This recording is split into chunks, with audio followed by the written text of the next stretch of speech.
नमस्कार, बहुत स्वागत है आपका हमारे छत्तीसगढ़ के इस बुलेटिन में। मैं हूं आपके साथ ऋतु ज्ञानवानी। सबसे पहले बात, रायपुर की एसीबी ईओडब्ल्यू अधिकारी जेल पहुंच चुके हैं। कोयला घोटाले में पूछताछ करने के लिए अधिकारी पहुंचे हैं। जेल में बंद आरोपियों से पूछताछ होगी। अब बता दें, रानू साहू, सौम्या चौरसिया से पूछताछ होगी। आज दूसरे दिन आरोपियों से पूछताछ होगी। निलंबित आईएएस अधिकारी हैं रानू साहू, निलंबित उप सचिव हैं सौम्या चौरसिया। दोनों से पूछताछ होगी। एसीबी ईओडब्ल्यू जेल में पहुंच चुके हैं, इनसे पूछताछ अब होगी। तो पहले कोर्ट से परमिशन ली गई और उसके बाद जब परमिशन मिल गई तो इनसे पूछताछ हुई। अब पूछताछ दूसरे दिन भी हो रही है। कई बड़े खुलासे हो सकते हैं।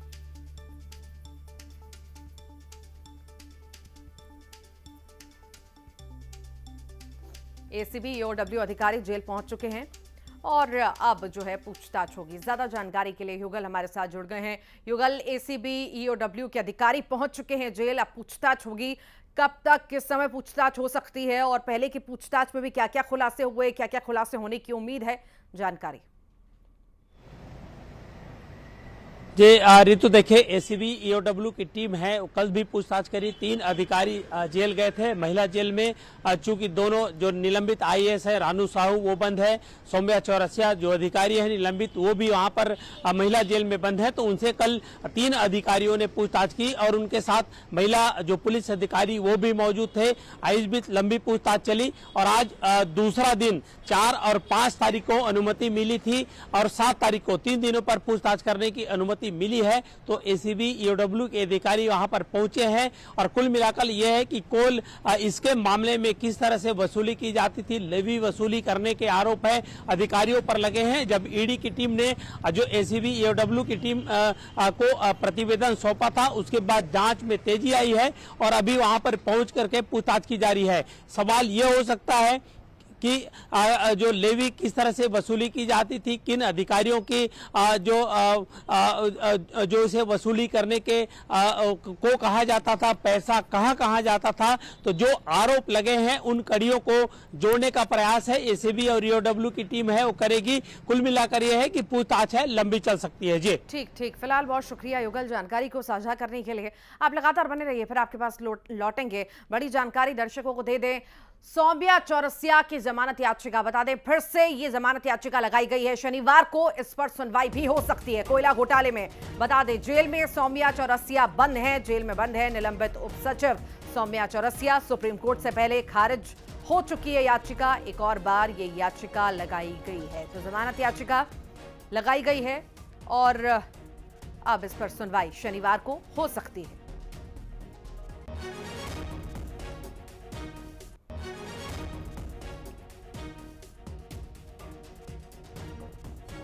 लगातार सहयोगी युगल हमारे साथ जुड़ गए हैं। युगल, हम जिक्र तो कर रहे थे पूछताछ इन लोगों से जारी है, पर अब जो है जमानत याचिका सौम्या चौरसिया के द्वारा लगाई गई है। शनिवार को इस पर सुनवाई भी हो सकती है। क्या अपडेट इस मामले में?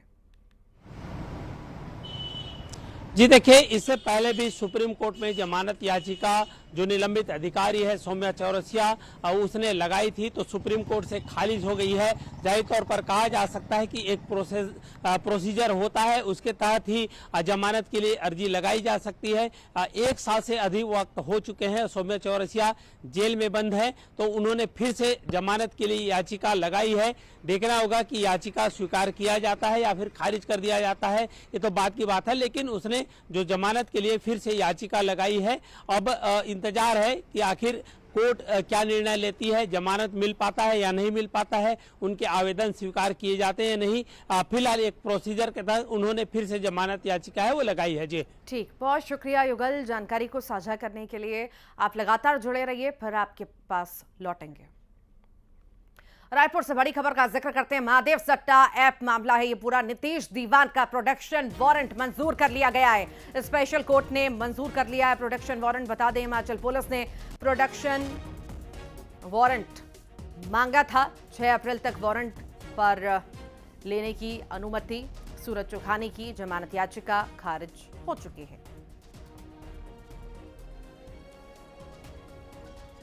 लगातार सहयोगी युगल हमारे साथ जुड़े हुए हैं, उनसे जानकारी लेंगे। युगल, नीतीश दीवान का जो है प्रोडक्शन वारंट मांगा गया था, जो कि अब मंजूर हो चुका है, क्या ज्यादा जानकारी इस मामले में? जी देखिए, नीतीश दीवान और सूरज चौखानी ने जमानत के लिए याचिका लगाई थी, तो कोर्ट ने उस जमानत याचिका को खारिज कर दिया है। और नीतीश दीवान जो महादेव सट्टा ऐप के जो संचालक बताए जाते हैं, उस पर आरोप लगे हुए हैं, तो उसको लेकर के जो ईडी ने उसकी गिरफ्तारी की थी, हिमाचल की पुलिस यहां पर आई हुई थी और उसे रिमांड में, ट्रांजिट रिमांड में लेने के लिए जो आवेदन लगाया था वो अर्जी स्वीकार करते हुए 6 तारीख तक के उसे रिमांड पर दिया गया है। हिमाचल पुलिस नीतीश दीवान को ले जाकर के पूछताछ करेगी। वहां अन्य मामले पर हिमाचल पुलिस को वहां पर तलाश थी, कई ऐसे फर्जीवाड़े मामले थे जिसपे जो आरोपी के रूप में उसे तलाश की जा रही थी, तो हिमाचल पुलिस यहां पर प्रोटेक्शन वारंट पर ले जा चुकी है नीतीश दीवान को और वहां पूछताछ करेगी। उसके बाद 6 तारीख को यहां पर पेश किया जाएगा। महादेव सट्टा ऐप के प्रमुख जो आरोपी के रूप में नीतीश दीवान को माना जाता है, सूरज चौखानी को, तो उसको सूरज चौखानी की जमानत याचिका खारिज करते हुए जो यहाँ पर जो हिमाचल पुलिस ने जो प्रोटेक्शन वारंट मांगा था नीतीश दीवान को लेकर के, तो नीतीश दीवान को प्रोटेक्शन वारंट पर हिमाचल पुलिस को सौंप दिया गया है। जी ठीक ठीक, फिलहाल बहुत शुक्रिया जानकारी को साझा करने के लिए युगल। खबर अंबिकापुर से है, जहां साइबर ठगों ने ठगी का नया पैंतरा निकाल दिया है। पिछले कुछ दिनों से साइबर ठग मैनपाट इलाके के 3 छात्राओं को कॉल कर रहे हैं और छात्रों के बीच परीक्षा में फेल होने की बात कर रहे हैं, साथ ही नंबर बढ़ाने का झांसा देकर रुपए की डिमांड भी कर रहे हैं। हैरानी की बात यह है कि ठग खुद को माध्यमिक शिक्षा मंडल रायपुर के कर्मचारी बता रहे हैं। इनका ऑडियो भी अब वायरल हो रहा है।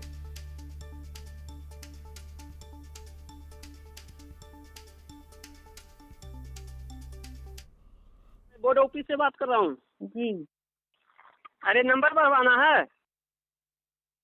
इस नंबर पे कॉल आया था।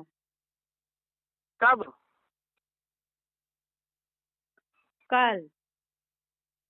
हाँ तो कल तो आपको कॉल किए थे, तो आप क्या कहना चाहती हो जो बताओ। मैं रायपुर से बात कर रहा हूँ। सर पास हो जाते तो बढ़िया रहता। पैसा लगेगा, पैसा दो, हम कर देते हैं। कितना लगेगा सर? 5000 लगेगा, 2 विषय में फेल है। बिलासपुर में एबीवीपी का प्रदर्शन देखने को मिला। सेंट्रल यूनिवर्सिटी में एबीवीपी का प्रदर्शन हुआ, कुलपति के चैम्बर का घेराव किया गया। पिछले दिनों छात्रा की मौत को लेकर प्रदर्शन हुआ, 3 सूत्रीय मांगों को लेकर यह प्रदर्शन कर रहे थे।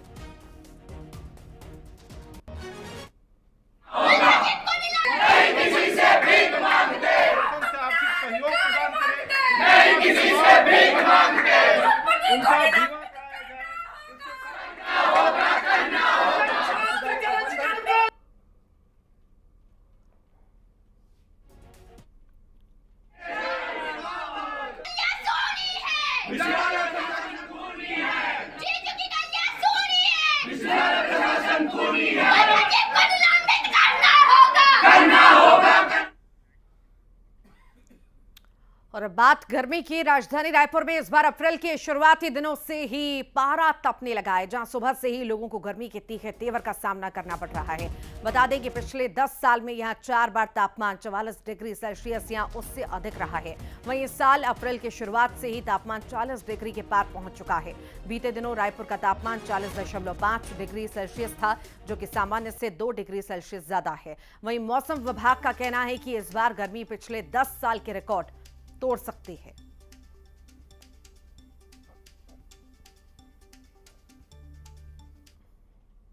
43 या 44 डिग्री तक जा सकता है तापमान। पिछले साल की तुलना में इस साल गर्मी थोड़ी ज़्यादा रहेगी, जैसे 44-45 डिग्री तक पहुंच जाएगा इस वर्ष।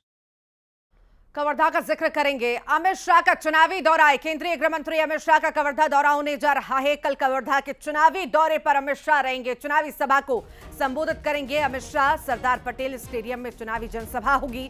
कवर्धा से बीजेपी प्रत्याशी हैं सरोज पांडे, उनके पक्ष में वोट मांगने की अपील भी इस दौरान होगी। जनसभा दिग्गजों का जमावड़ा अब अलग अलग जगह पर रहेगा और अब अमित शाह का ये दौरा कवर्धा बेहद खास। कवर्धा में दौरा, और आपको बता दें कि बीजेपी प्रत्याशी सरोज पांडे यहां से मैदान में हैं। इनके लिए वोट मांगने की अपील, जनसभा अमित शाह की होने जा रही है। बड़ी चुनावी सभा होने वाली है जिसमें देश के गृह मंत्री अमित शाह शामिल होंगे। इस कार्यक्रम को लेकर तैयारियां जो है जोर शोर से चल रही हैं। आप देख सकते हैं कि कवर्धा का ये सरदार पटेल मैदान है जहां उनकी एक चुनावी सभा आयोजित है जिसमें 12 से 1 बजे के बीच का समय दिया गया है, जिसे लेकर तैयारियां चल रही हैं।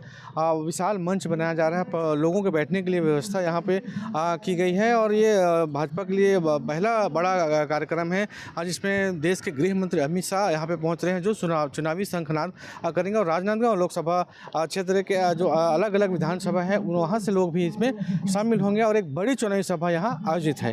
मनीष मिश्रा, न्यूज़ 18 कवर्धा, छत्तीसगढ़।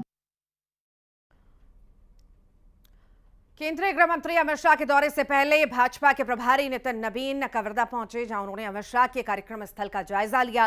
साथ ही कांग्रेस पर जमकर निशाना भी साधा। नितिन नवीन ने कहा कि भूपेश बघेल पर कांग्रेस कार्यकर्ता भरोसा नहीं करते। पिछले 5 साल में उन्होंने जनता के वादों को पूरा नहीं किया। किए थे, गंगा जल का कसम भी खाया था, मुख्यमंत्री आवास से बाहर निकले भी नहीं। अब नांदगांव है तो नांदगांव के कार्यकर्ता ही पूछते हैं कि 5 साल कहाँ थे। तो जिस पार्टी के घोषणा पत्र पर जनता को या उनके नेताओं को ही विश्वास नहीं हो, वो घोषणा पत्र की। छत्तीसगढ़ में चुनाव की तारीख जितनी नजदीक आ रही है, जुबानी प्रहार भी उतना तेजी से बढ़ रहा है। इस बार पूर्व सीएम भूपेश बघेल पर बीजेपी प्रदेश प्रभारी नितिन नवीन जुबानी हमला बोलते नजर आए। उन्होंने पूर्व सीएम के उस बयान पर तंज कसा जिसमें सीएम ने कहा था कि राजनांदगांव से 323 उम्मीदवार मैदान में होंगे। दरअसल राजनांदगांव में सिर्फ 23 उम्मीदवारों ने नामांकन करवाया, जिसके बाद तंज कसते हुए कहा कि बघेल की साख खत्म हो चुकी है, उनकी पार्टी के लोग फॉर्म जमा नहीं करवा पाए। कहने पे उनके पार्टी के लोग नामांकन नहीं कर पाए, उनके कहने पे वोट कितना मिलेगा अब आप समझ सकते हैं। पूरी कांग्रेस को आह्वान किए थे कि 300 400 500 लोग नामांकन करें, 10% भी लोग उनके कहने पे नामांकन नहीं कर पाए। कहीं ना कहीं कांग्रेस में भी उनकी साख खत्म हो चुकी है। बीजेपी का पोस्टर वार लगातार जारी है। बीजेपी ने फिर से कार्टून जारी किया है। कांग्रेस प्रत्याशी देवेंद्र यादव का कार्टून जारी किया गया है। देवेंद्र पर निशाना साधा गया। कार्टून में देवेंद्र को कोयलेंद्र बताया गया है। बिलासपुर से कांग्रेस प्रत्याशी हैं देवेंद्र। लिखा, बिलासपुर वालों, इस कांग्रेस प्रत्याशी को हर तरफ कोयला ही कोयला दिखता है।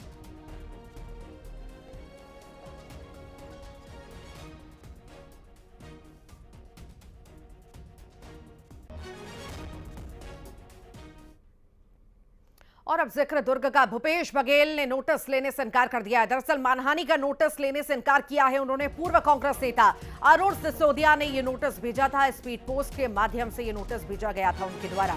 स्लीपर सेल कहने पर मानहानि का नोटिस भेजा गया था। भूपेश बघेल ने नोटिस लेने से इनकार कर दिया है।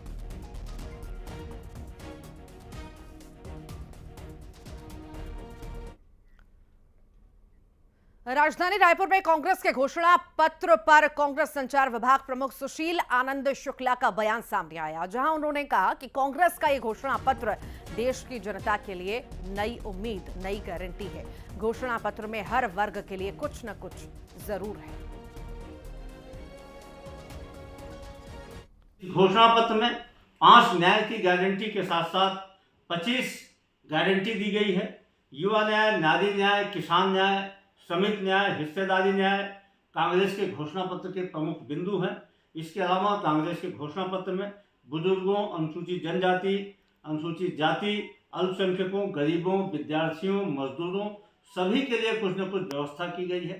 कांग्रेस का यह घोषणा पत्र देश की जनता के उम्मीदों पे एक नई संदेश है, एक नई ऊर्जा है, एक नई रोशनी है। महासमुंद में जोगी कांग्रेस को बड़ा झटका लगा है। लोकसभा चुनाव से पहले जेसीसी-जे को यह झटका। जेसीसी-जे महिला प्रदेश अध्यक्ष बीजेपी में शामिल है।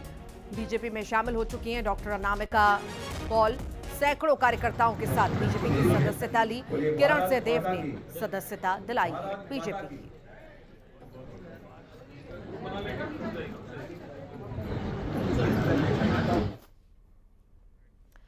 नारायणपुर में नक्सलियों की कायराना करतूत देखने को मिली। नक्सलियों ने ग्रामीण की गला रेतकर हत्या कर दी। आत्मसमर्पित नक्सली बताया जा रहा है ग्रामीण। नारायणपुर एसपी ने घटना की पुष्टि की। इलाके में दहशत का माहौल है। नक्सलियों की कायराना करतूत लगातार सामने आती है और एक बार फिर जो है कायराना करतूत सामने आई। ग्रामीण की गला रेत करके हत्या कर दी गई और ग्रामीण की हत्या से इलाके में दहशत का माहौल है। बता दें, लगातार नक्सलियों की ये कायराना करतूत देखने को मिलती है, बौखलाहट देखने को मिलती है। एक बार फिर से ये बौखलाहट नजर आई जहां ग्रामीण की गला रेत करके हत्या नक्सलियों के द्वारा की गई।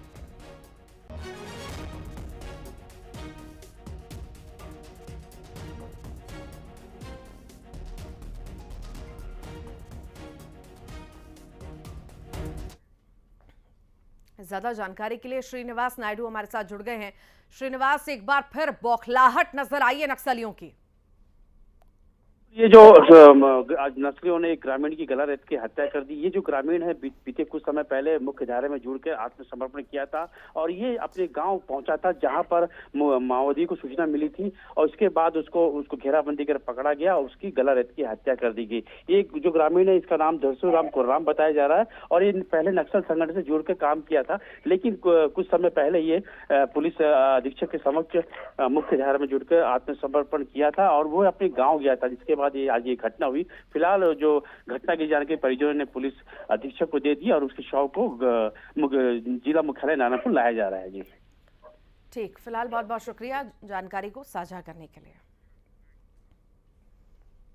राजनांदगांव का जिक्र करते हैं। यहां पर नक्सलियों की कायराना करतूत देखने को मिली। ग्रामीण की गला रेत कर हत्या कर दी गई। पुलिस मुखबिरी के शक में मौत के घाट उतार दिया गया। मोबाइल टावर को आग के हवाले कर दिया गया। वारदात स्थल पर नक्सली पर्चे भी मिले हैं। एसपी वाईपी सिंह ने घटना की पुष्टि की है।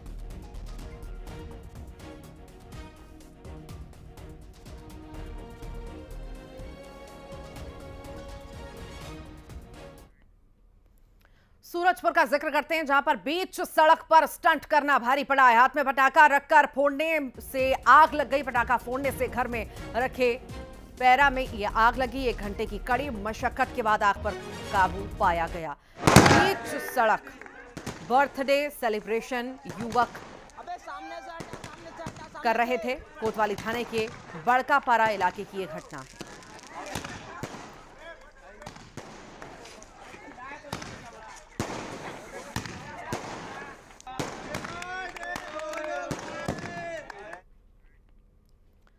जांजगीर चांपा में एफएसटी टीम की बड़ी कार्रवाई देखने को मिली। एफएसटी ने जब्त किए हैं 2,90,000 रुपए। वाहन चेकिंग के दौरान जब्त किए हैं पैसे।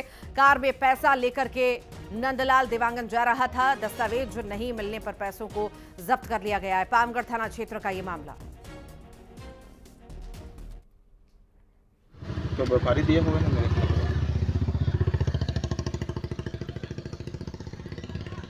फोन करिए।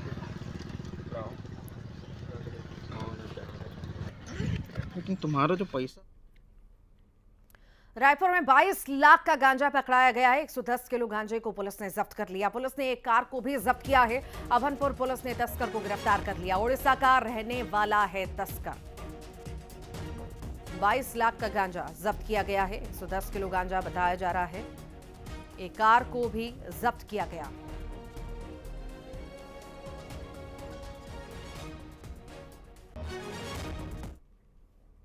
सुकमा से बड़ी खबर है। 8 साल के इनामी नक्सली ने आत्मसमर्पण किया। नक्सली नागेश की पत्नी ने भी आत्मसमर्पण किया।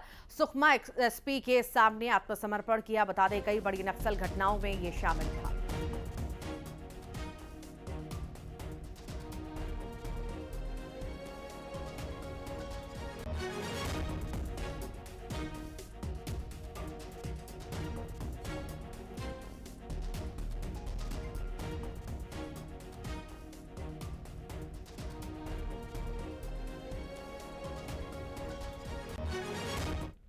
न्यूज 18 को दिए सुपर एक्सक्लूसिव इंटरव्यू में राजनाथ सिंह ने पीओके को लेकर बड़ा बयान दिया। राजनाथ सिंह ने कहा कि भारत का अभिन्न हिस्सा है पीओके। पीओके को लोग मांग कर रहे हैं कि वो भारत के साथ आना चाहते हैं। सुनिए।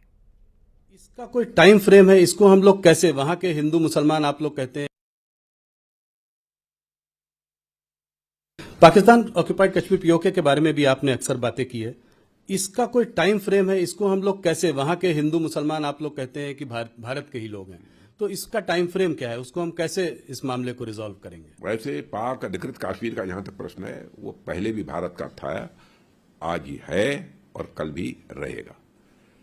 ठीक है, इस समय कुछ है परिस्थितियां ऐसी, लेकिन आप आश्वस्त रहिए, पीएके के लोग ही ये मांग करेंगे और कि हम भारत के साथ जाना चाहते हैं। ये प्रायोरिटी रहेगी थर्ड टर्म में सरकार की थर्ड टर्म में ये प्रायोरिटी मैंने कहा ना, पाक अधिकृत कश्मीर की जनता ही ये मांग करेगी कि हमको मर्ज किया जाए जी भारत के साथ। हम भारत से बिल्कुल अलग नहीं रह सकते। और आपने देखा होगा 1-2 प्रदर्शन वहां पर हुए थे जी, और भारत के कश्मीर के साथ वो लोग मिलना चाहते हैं। देख रहे हैं कि तेजी के साथ धारा 370 समाप्त होने के बाद कश्मीर में स्थिति सामान्य हुई है और विकास की गति भी तेज हुई है। विकसित भारत के लिए 400 पार।